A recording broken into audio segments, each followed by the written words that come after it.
pertanyaannya itu loh.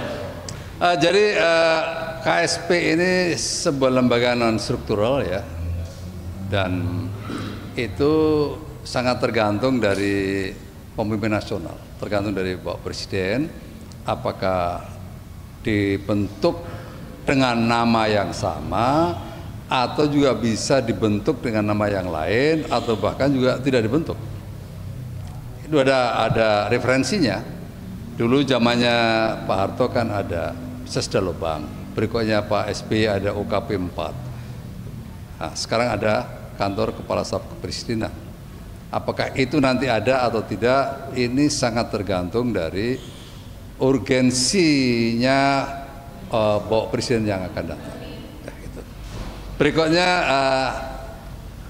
tadi tanya apa? Pak Muldoko kemana? Pak Muldoko, saya sudah menyiapkan diri untuk menekuni kembali ya apa yang sudah saya rintis dulu.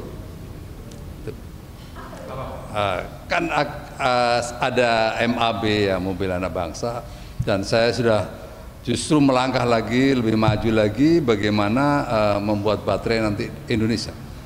Nanti saya akan membuat baterai Indonesia, baterai listrik atau baterai EV Indonesia, yang namanya nanti ada, saya siapkan LB ya, Electric Baterai Indonesia. Nah, saya kejar itu karena saya berkeyakinan mulai dari 2012 saya berkeyakinan bahwa masa depan adalah baterai listrik dan baterai listrik adalah masa depan. Nah, untuk itu saya kejar teknologi itu, dan alhamdulillah saya sudah menemukan para peneliti dan saya sudah tata semuanya, tinggal proses produksinya. Itu nggak jauh-jauh. Ya, yang lain ada?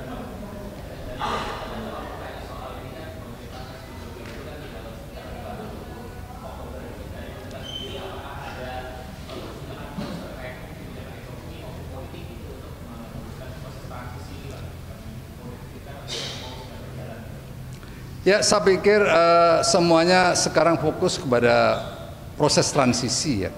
Bagaimana khususnya melihat besarannya dulu ya, melihat program rencana kerja tahunannya itu sudah betul-betul ditata dengan baik, disiapkan dengan baik.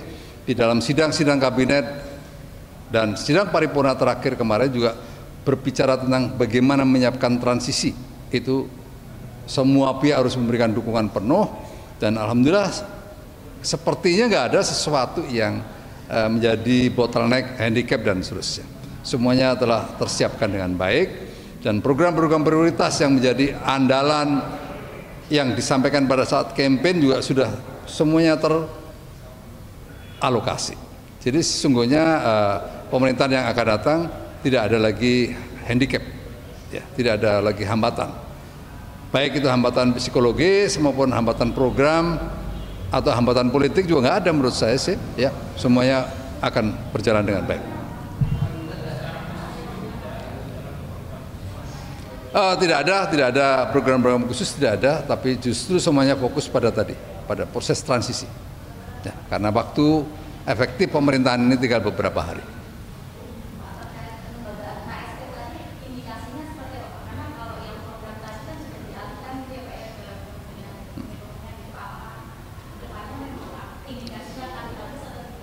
Ya, sebenarnya kalau mereferensi yang dulu ya, dulu Sesda Lubang itu orientasi penugasan kepada yang menjabat saat itu bagaimana menghadapi atau monitor dan evaluasi, lebih fokus kepada sana terhadap proyek-proyek strategis atau proyek prioritas yang menjadi andalan Bapak Presiden.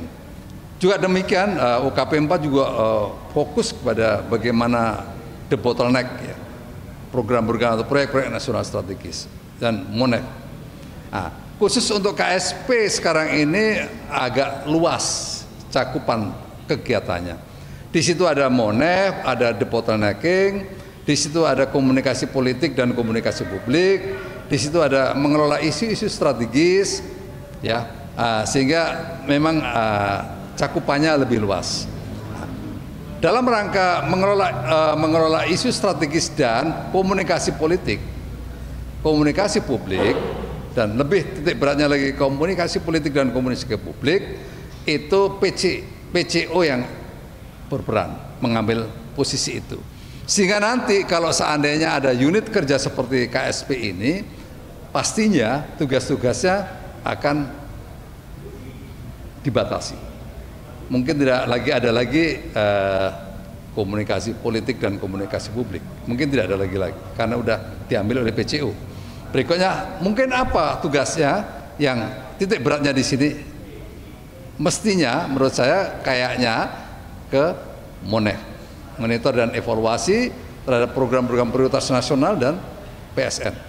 Yang kedua, memastikan bahwa program itu bisa berjalan dengan baik. Saya pikir mungkin kira-kira di situ. Ya. Untuk komunikasi publiknya mungkin sudah nggak ada lagi. Belum. Secara pribadi belum ada, ya. Khusus yang berkaitan dengan KKSP. Wes, ojo takon niku.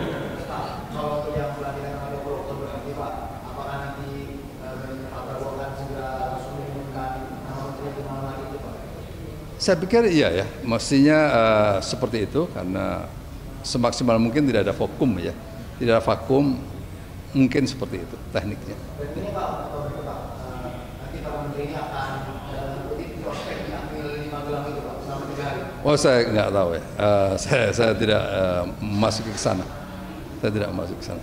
Nah.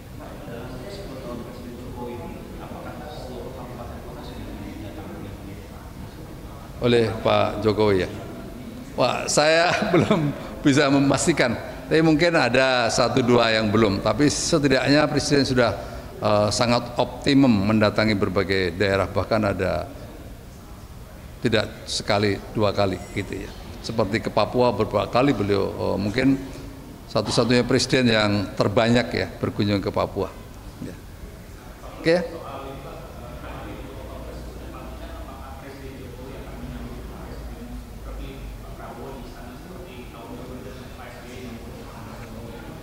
Ya, itu menurut saya mungkin Pak Mensesnek ya yang mengatur ya.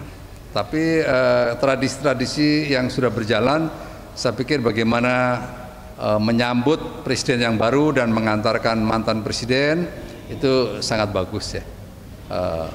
Perlu dikembangkan. Ya.